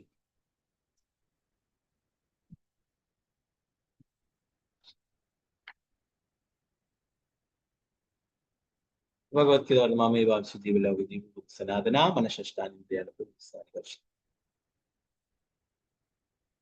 ഈ ബദ്ധ ലോകത്തിലുള്ള ജീവസത്തകൾ എന്റെ ശാശ്വതവും അവിഭാജ്യമായ ഭാഗങ്ങളാണ്. ബദ്ധജീവിതം നയിക്കുന്നത് അവർ മനസ്സിലൂടെ 6 ഇന്ദ്രിയങ്ങളും കഠിനാധ്വാനം ചെയ്യുക. എല്ലാ ജീവസത്തുക്കളും പരമോന്നതനായ ഭഗവാന്റെ അവിഭാജ്യ ഘടകങ്ങളാണ്. ദൗർഭാഗ്യവശാൽ ഇന്നത്തെ സംസ്കാരത്തിൽ പുരുഷനും സ്ത്രീയും ആരംഭം മുതലേ അന്യോന്യം ആകർഷിക്കാൻ അനുവദിക്കപ്പെട്ടു. ഇതിന്റെ ഫലമായി അവർക്ക് ആത്മസാക്ഷാത്കാരത്തിന്റെ തലത്തിലേക്ക് വരാൻ പൂർണ്ണമായും കഴിയുന്നില്ല. ആത്മസാക്ഷാത്കാരം പ്രാപിക്കാത്ത തങ്ങൾക്ക് മനുഷ്യരൂപത്തിലുള്ള ജീവിതത്തിലെ ഏറ്റവും വലിയ നഷ്ടം സംഭവിക്കുമെന്ന് അവർക്കറിയില്ല. ഒരു സ്ത്രീയെ തന്നെ ഹൃദയത്തിൽ വിചാരിക്കുന്നത് അവൾ മൊത്തം അമൂല്യമായ ഒരു മഞ്ചത്തിൽ ശയിക്കുന്ന സമാനമാണ്. ഹൃദയമാണ് മഞ്ചം, അതാണ് ഏറ്റവും അമൂല്യമായ മഞ്ചം. ഒരു മനുഷ്യൻ സ്ത്രീകളെയും പണത്തെയും കുറിച്ച് ചിന്തിക്കുമ്പോൾ അവൻ തന്റെ കാമുകിയുടെ അല്ലെങ്കിൽ ഭാര്യയുടെ കൂടെ അവരുടെ കരതലം തലയണയാക്കി ശയിച്ചു വിശ്രമിക്കുന്നു. ഈ രീതിയിൽ അവൻ ലൈംഗിക ജീവിതത്തിൽ അമിതാസക്തനാവുകയും ആത്മസാക്ഷാത്കാരത്തിന് അയോഗ്യനാവുകയും ചെയ്യും. നമുക്ക് ശ്രേഷ്ഠമായിട്ടുള്ള എന്തെങ്കിലും നേടാനായിട്ട് നിസ്സാരമായിട്ടുള്ള പലതും നമുക്ക് ഒഴിവാക്കേണ്ടതായിട്ട് വരും അല്ലെ. ഇതൊക്കെ ഇന്ദ്രിയ ആസ്വാദനം, ഇന്ദ്രിയ സംതൃപ്തി, ഇതൊക്കെ മറ്റുള്ള ജന്മങ്ങളിൽ നമ്മൾ നേടിയിട്ടുള്ളതാണ്, ചെയ്തിട്ടുള്ള കാര്യങ്ങളാണ്. എത്രയോ ജന്മങ്ങൾ നമുക്കുണ്ടായിട്ടുണ്ട് അല്ലെ. എന്താണ് തിരുമേനി പറഞ്ഞ പോലെ നമുക്ക് ഈച്ചയായിട്ടും പൂച്ചയായിട്ടും അല്ലെ, പന്നിയായിട്ടും ആനയായിട്ടും അങ്ങനെ പല ജന്മങ്ങളും നമുക്കുണ്ടായിരുന്നു. നമുക്കതൊന്നും അറിയില്ല അല്ലെ. അപ്പൊ അതിലെല്ലാം ഈ പറഞ്ഞ കാര്യങ്ങൾ, ആഹാരം, നിദ്ര, ഭയം, മൈഥുനം, ഇത് മനുഷ്യരെക്കാളും വളരെ ഭംഗിയായിട്ട് അവരൊക്കെ ആസ്വദിച്ചിരുന്നു. അപ്പോ മറ്റുള്ള ജീവികളിൽ നിന്നും വ്യത്യസ്തമായിട്ട് ശ്രേഷ്ഠമായിട്ടുള്ള മനുഷ്യജന്മം ലഭിച്ചിരിക്കുന്നത് ഈ ഒരു കാര്യത്തിന് വേണ്ടിയിട്ടല്ല. ഇതിനു വേണ്ടിയിട്ടാണ് നേരത്തെ പറഞ്ഞിട്ടുള്ള തപോദിവ്യം, ദിവ്യമായിട്ടുള്ള തപശ്ചര്യകൾ ചെയ്യുവാനായിട്ട്, ഭഗവാന്റെ ഭക്തി സേവനങ്ങൾ നിർവഹിച്ച് ഈ ഭൗതിക ലോകത്തിൽ തിരിച്ചു പോകാനായിട്ടുള്ളതാണ് ശ്രേഷ്ഠമായിട്ടുള്ള മനുഷ്യജന്മം. അപ്പോ നമുക്ക് ശ്രേഷ്ഠമായിട്ടുള്ള ഉത്കൃഷ്ടമായിട്ടുള്ള ഒരു കാര്യം നേടുന്നതിന് നിസ്സാരമായിട്ടുള്ള ഇങ്ങനെയുള്ള കാര്യങ്ങളൊക്കെ ഒഴിവാക്കേണ്ടതായിട്ട്, അമിതമായിട്ടുള്ള ലൈംഗിക ആസ്വാദനമൊക്കെ ഒഴിവാക്കുകയും ഭക്തി സേവനത്തിൽ പ്രാധാന്യം നൽകുകയും ചെയ്യുകയാണെങ്കിൽ തീർച്ചയായിട്ടും ഭഗവാനത്തേക്ക് പോകാനായിട്ട് സാധിക്കും. ഇല്ല എങ്കിൽ ഇനിയും വീണ്ടും വീണ്ടും ഈ ഭൗതിക ലോകത്തിൽ ജനിച്ചു മരിച്ചുകൊണ്ടേയിരിക്കും അല്ലെ.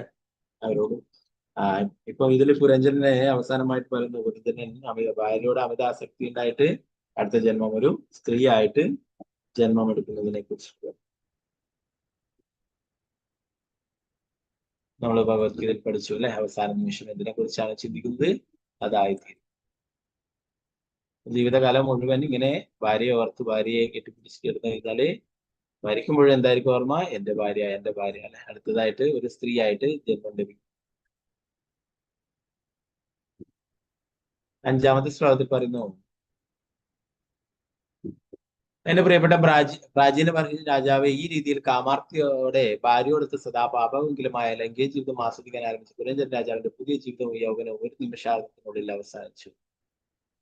ഭഗവാനെ മറന്ന് ലൈംഗികത ആസ്വദിക്കുകയുണ്ടായി. അങ്ങനെ അവന്റെ ജീവിതവും യൗവനവും എല്ലാം ഒരു നിമിഷാർദ്ധത്തിനുള്ളിൽ തന്നെ തീരുകയുണ്ടായിരുന്നത് നമ്മൾ ഇന്നലെ പറഞ്ഞു അല്ലെ.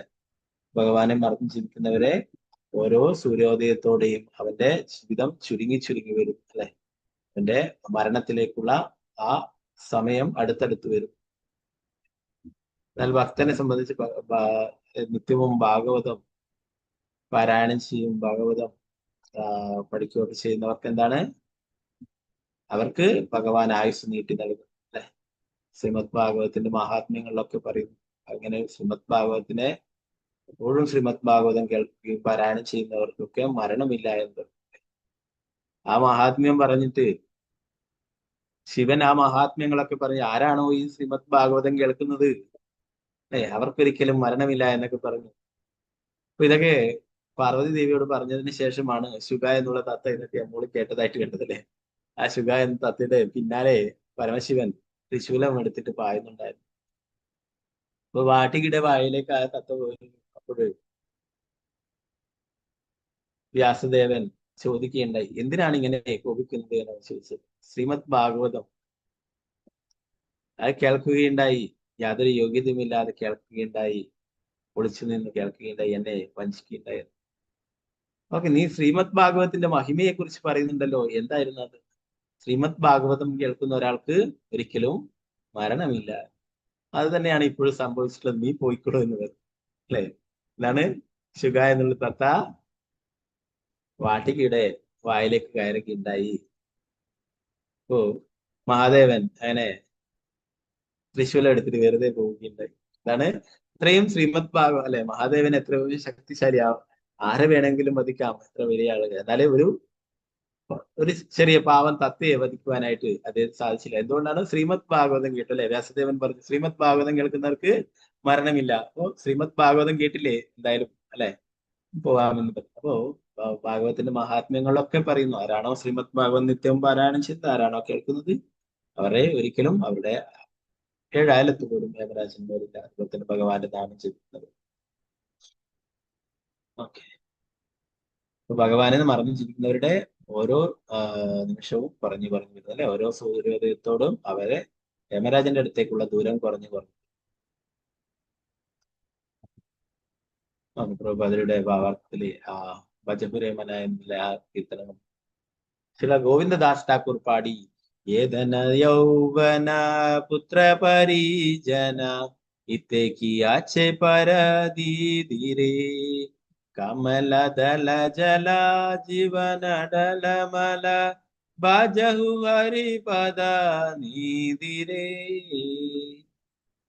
യൗവനത്തിലെ ജീവിതാസ്വാദനത്തിൽ വാസ്തവത്തിൽ ഒരു പരമാനന്ദവുമില്ലെന്ന് ഈ ശ്ലോകത്തിൽ ശ്രീ ഗോവിന്ദദാസ് പറയുന്നു. യൗവനത്തിൽ ഒരു വ്യക്തി എല്ലാ തരത്തിലുള്ള ഇന്ദ്രിയ വിഷയങ്ങളും ആസ്വദിക്കുവാൻ ആർത്തിയുള്ളവനായിരിക്കും. രൂപം, രുചി, ഗന്ധം, സ്പർശം, ശബ്ദം എന്നിവയാണ് ഇന്ദ്രിയ വിഷയങ്ങൾ. ആധുനിക ശാസ്ത്രീയ സമ്പ്രദായം അഥവാ ശാസ്ത്രീയ സംസ്കാരത്തിന്റെ പുരോഗതി ഈ പഞ്ചേന്ദ്രിയങ്ങളുടെയും ആസ്വാദനത്തെ പ്രോത്സാഹിപ്പിക്കുന്ന യുവതലമുറക്ക് മനോഹരങ്ങളായ രൂപങ്ങൾ ദർശിക്കുവാനും ഭൗതിക വർത്തമാനങ്ങളും ഇന്ദ്രിയങ്ങൾ ചാരിതാർത്ഥ്യം പകുന്ന ഇമ്പഗാനങ്ങളും അടങ്ങിയ റേഡിയോ പ്രശ്നങ്ങൾ കേൾക്കാനും സുഗന്ധദ്രവ്യങ്ങളും സുന്ദരപുഷ്പങ്ങളും ഗന്ധം ശ്വസിക്കുവാനും യുവതികളുമായിട്ട് ലൈംഗിക ബന്ധങ്ങളിൽ ഏർപ്പെടാനും ഒക്കെയാണ് താല്പര്യം എന്ന് പറയുന്നത്.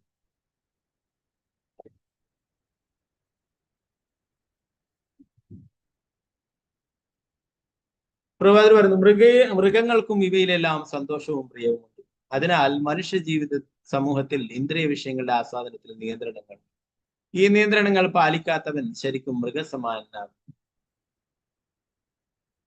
ഇതാണ് ഇത് മൃഗങ്ങളൊക്കെ ചെയ്യുന്നതാണ്. ആഹാരം, നിദ്ര, ഭയം, മൈഥുനം അല്ലെ. അപ്പോ ഇതില് മനുഷ്യർക്ക് എന്നാല് ഇന്ദ്രിയ ആസ്വാദനത്തിൽ നിയന്ത്രണങ്ങളുണ്ട് എന്ന് പറഞ്ഞു. ശാസ്ത്രങ്ങളിൽ പറഞ്ഞിട്ടുള്ള രീതിയിൽ മാത്രമേ ഇന്ദ്രിയാസ്വാദനം അനുഭവിച്ചു. അതുകൊണ്ട് ഈ ശ്ലോകത്തിൽ കാമകശ്മല ചേതസഹ എന്ന് പ്രത്യേകം പ്രസ്താവിച്ചിരിക്കുന്നു. പുരഞ്ജൻ രാജാവിന്റെ അവബോധം ആർത്തമായ കാമത്താലും പാപകരങ്ങളായ പ്രവൃത്തികളാലും മലീമസമായിരുന്നു. പുരഞ്ജന്റെ അവബോധത്തിൽ പുരോഗതി നേടിയവനാണെങ്കിലും വളരെ മൃദുവായ ഒരു ശൈലിയിൽ അവന്റെ പത്നിയുമൊത്ത് ശയിച്ചു എന്ന് മുൻ ശ്ലോകത്തിൽ പറഞ്ഞു. അവൻ ലൈംഗികതയിൽ അമിതാസക്തനായെന്ന് സൂചിപ്പിക്കുന്നു. ഈ ശ്ലോകത്തിലെ നവം, വയഹ എന്നീ വാക്കുകളും വളരെ അർത്ഥവത്താണ്. 16 വയസ്സ് മുതൽ 30 വയസ്സ് വരെയുള്ള യൗവനകാലത്ത് ഈ വാക്കുകൾ സൂചിപ്പിക്കുന്നു. ഈ 13-15 വർഷം അവന്റെ ഇന്ദ്രിയങ്ങളെ പരമാവധി ശക്തമായി ആസ്വദിക്കാൻ കഴിയുന്ന കാലമാണ് ഒരുവൻ.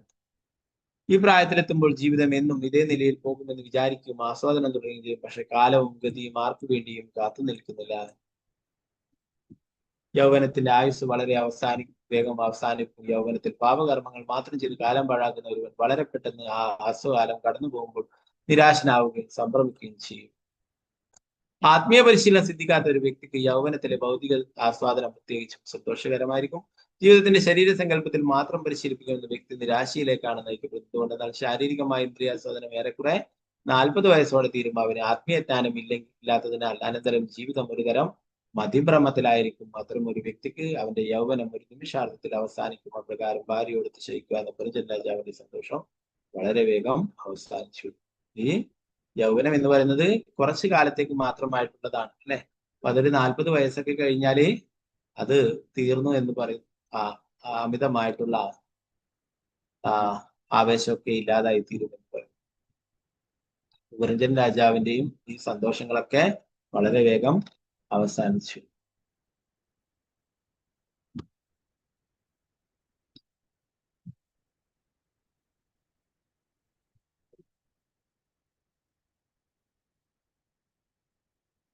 ഇവിടെ പറയുന്നു, മൃഗങ്ങളൊക്കെ ഒരു ലൈംഗിക പ്രചോദനം ഉണ്ടാവർക്ക് അവർക്ക് പ്രത്യേക മാസങ്ങളിലാണെന്ന് പറയും. സിംഹം മാംസം ഭക്ഷിക്കുന്ന വളരെ ശക്തിയുള്ള മൃഗമാണെങ്കിലും വർഷത്തിൽ ഒരിക്കൽ മാത്രമാണ് ലൈംഗികത ആസ്വദിക്കുന്നത്. അതുപോലെ ധാർമ്മിക നിർദ്ദേശം മനുഷ്യന് ലൈംഗിക ആസ്വാദന മാസത്തിൽ ഒരു പ്രാവശ്യം നിയന്ത്രിച്ചും ഭാര്യയുടെ ആർത്തവകാലം കഴിഞ്ഞ് ഒരിക്കൽ അവളുമായി ലൈംഗിക ബന്ധം ആസ്വദിക്കുന്ന ഭർത്താവ് അവൾ ഗർഭിണിയായാൽ പിന്നീട് ബന്ധം പുലർത്തുന്നതും നിർദ്ദേശമുണ്ട്. ഭാര്യ ഗർഭിണിയാവും ഭർത്താവിന് അവളുമായി ലൈംഗികത ആസ്വദിക്കാൻ ഇതിലധികം ഭാര്യമാരെ സംരക്ഷിക്കാനും ഇതൊക്കെ പഴയ കാലങ്ങളിൽ ഉണ്ടായിരുന്ന നിയമങ്ങളൊക്കെ അല്ലെ. എന്നാൽ ഈ നിയമങ്ങളൊന്നും ഇന്ന് അനുവദിക്കുന്നത്. എന്നാൽ ഗർഭധാന സംസ്കാരം എന്ന് പറയുന്ന രീതി അത് പിന്തുടരാനായിട്ട് പറയുന്നു. ഗൃഹസ്ഥരായിട്ട് ജീവിക്കുകയാണെങ്കിലും ഗർഭധാന സംസ്കാരം അത് പാലിക്കണമെന്ന് പറയുന്നു. എന്നാണ് പറയുന്നത്, ആ മാസത്തിൽ ഒരു പ്രാവശ്യം. പ്രഭുപാദർ ഒരിക്കൽ ലെക്ചറിൽ ഇത് പറയുന്നുണ്ടായി. അപ്പൊ ഒരു ശിഷ്യൻ പറയുകയുണ്ടായി, പ്രഭുപാദ് എന്നാൽ എന്തിനാണ് മാസത്തിൽ ഒരിക്കൽ ഒരു തവണ അതുകൂടി വേണ്ട എന്ന് വെച്ചു. പ്രഭുപാദർ പറഞ്ഞു, വെരി ഗുഡ്, വളരെ നല്ലത്. ഓക്കെ, അങ്ങനെ ചിന്തിക്കുന്നത് വളരെ നല്ലതാണെന്ന് പറയും. അപ്പൊ അങ്ങനെ ലൈംഗിക ആസ്വാദന പ്രവണത ഉണ്ടെങ്കിൽ തന്നെ അത് ഒരിക്കൽ മാത്രം, അതും സൽസന്താനങ്ങൾ ഉണ്ടായിട്ടാണെന്ന് പറഞ്ഞ ശാസ്ത്രങ്ങൾ പറയുന്നു. അത് പ്രകാരം അങ്ങനെയുള്ള ബന്ധങ്ങളിൽ ഏർപ്പെടും. അല്ലാത്ത രീതിയിലായത് കൊണ്ടാണ് സമയവും കാലവും ഒന്നും നോക്കാതെയുള്ള ഇങ്ങനെയുള്ള ബന്ധങ്ങൾ ഉള്ളത് കൊണ്ടാണ് ഇന്ന് കലിയുഗത്തില് ഇത്രയും ആൾക്കാർ തമോ ഗുണത്തിലുള്ളവരും മറ്റുള്ളവരൊക്കെ ഉണ്ടായിക്കൊണ്ടിരിക്കുന്ന അവരുടെ പലതരത്തിലുള്ള അക്രമങ്ങളും മറ്റുള്ള കാര്യങ്ങളൊക്കെ അധർമ്മങ്ങളൊക്കെ പ്രവർത്തിച്ചുകൊണ്ടേയിരിക്കുന്നത് അല്ലെ. എന്താണ്? യാതൊരു നിയന്ത്രണവും ഇല്ലാത്ത അങ്ങനെയുള്ള സമയങ്ങളിലൊക്കെ അല്ലെ, നമ്മൾ നേരത്തെ പഠിക്കേണ്ട ആ സമയങ്ങളിലൊക്കെ ഉള്ള അങ്ങനെ ബന്ധങ്ങളിലെ നേരത്തെ പറഞ്ഞു അല്ലെ, നേരത്തെ ഹിരണ്യകശിനും ഒക്കെ ഉണ്ടാവാനുള്ള കാരണത്തെ സന്ധ്യാസമയത്ത് ബന്ധപ്പെടുകയും അല്ലെ, ആ സമയത്ത് ശിവൻ ഭൂതഗണങ്ങളോടുകൂടെ സഞ്ചരിക്കുന്നതാണ് അല്ലെ. അപ്പൊ അങ്ങനെയുള്ള ഭൂതപ്രേത പിശാചികളൊക്കെ അങ്ങനെ ആ സമയത്ത് ബന്ധപ്പെടുന്നവർക്ക് അങ്ങനെയുള്ള മക്കളൊക്കെ ആവാനായിട്ട് അങ്ങനെയുള്ള എന്താ പറയാ ലഭിക്കും, അങ്ങനെയുള്ള മക്കളെയാണ് ലഭിക്കുക എന്നൊക്കെ നേരത്തെ പറയും അല്ലെ. അപ്പൊ അതുപോലെ തന്നെ രാത്രി കാലങ്ങൾ അങ്ങനെയുള്ള ആ സമയങ്ങളിലൊക്കെ ഉള്ള അങ്ങനെയുള്ള ബന്ധങ്ങളിലൊക്കെ അങ്ങനെയുള്ള തമോ ഗുണങ്ങളിലുള്ള കുട്ടികളൊക്കെ ഉണ്ടാകുന്നു. അപ്പൊ അത് ശാസ്ത്രവിരുദ്ധമായിട്ടുള്ള അങ്ങനെയുള്ള ബന്ധങ്ങളിലൂടെയാണ്.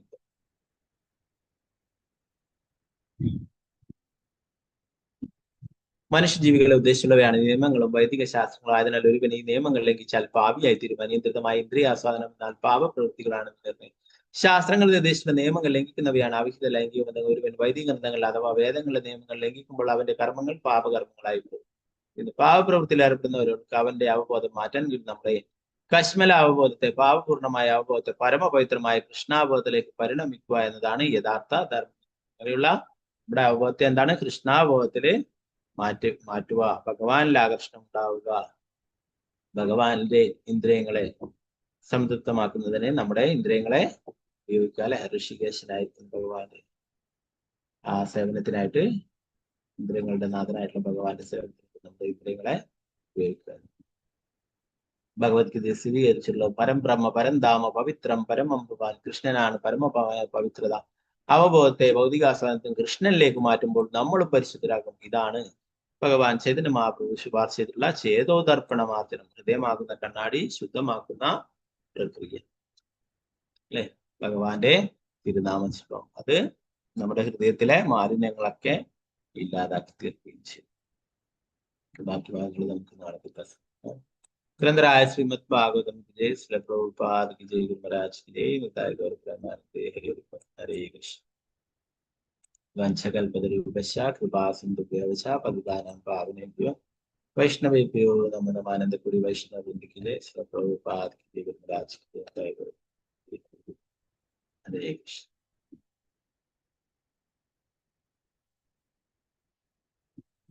എന്നിട്ട് ഭാഗങ്ങൾ എന്തെങ്കിലും സംശയങ്ങൾ ഉണ്ടെങ്കിൽ ഒന്നുമില്ലെങ്കിൽ നമുക്ക് ക്ലാസ് വെച്ചെടുക്കാം. നാളെയാണ് പാണ്ഡവ നിർജ്ജല ഏകാദശി, വളരെ പ്രധാനപ്പെട്ട ഏകാദശിയാണ്. അപ്പൊ എല്ലാവരും പറ്റുന്നവരൊക്കെ എടുക്കുക, നിർജ്ജലായിട്ട് എടുക്കാൻ പറ്റുന്നവരൊക്കെ എടുക്കുക, അത് അത്രയും നല്ലത്. അഥവാ നിർജ്ജലായിട്ട് എടുക്കാൻ പറ്റുന്നില്ലെങ്കിൽ സാധാരണ ഏകാദശിയൊക്കെ എടുക്കുന്ന പോലെ എടുക്കുക. ഓക്കെ, എല്ലാവർക്കും അങ്ങനെ കഴിഞ്ഞെന്ന് വരില്ല. എന്നാലും ഇപ്പൊ ക്ലൈമറ്റ് ഒക്കെ വെച്ച് നോക്കുകയാണെങ്കിൽ നല്ല മഴക്കാലമാണ് അല്ലെ, അങ്ങനെ അധികം ചൂടൊന്നും ഇല്ലാത്ത സമയമാണ്. ഇപ്പൊ പറ്റുന്നവർക്കൊക്കെ എടുക്കുക, നല്ല കാര്യമാണ്. നമ്മുടെ ആരോഗ്യം കൂടി നോക്കുക. അങ്ങനെ കുറച്ച് ആരോഗ്യം വീക്കാകുന്ന തരത്തിലുള്ളവര് അങ്ങനെ എടുക്കണമെന്നില്ല. സാധാരണ ഏകാദശി പോലെ എടുക്കുന്നുണ്ടെങ്കിൽ വളരെ നല്ലതാണ്. ഒരു ഏകാദശി നിർജ്ജല ഏകാദശി എടുക്കുകയാണെങ്കിൽ, അഥവാ ഏതെങ്കിലും ഏകാദശിയൊക്കെ വിട്ടുപോയിട്ടുണ്ടെങ്കിൽ, എന്തെങ്കിലും ബ്രേക്ക് ആയി പോയിട്ടുണ്ടെങ്കിലൊക്കെ അതിന്റെയും കൂടി ഫലം കിട്ടും. ഒരു വർഷത്തിലെ എല്ലാ ഏകാദശിയും നോട്ടതിന്റെ ഫലം ലഭിക്കും. ഓക്കെ, ഹരേ കൃഷ്ണ. വേറെ ഒന്നും ഇല്ലെങ്കിൽ നമുക്ക്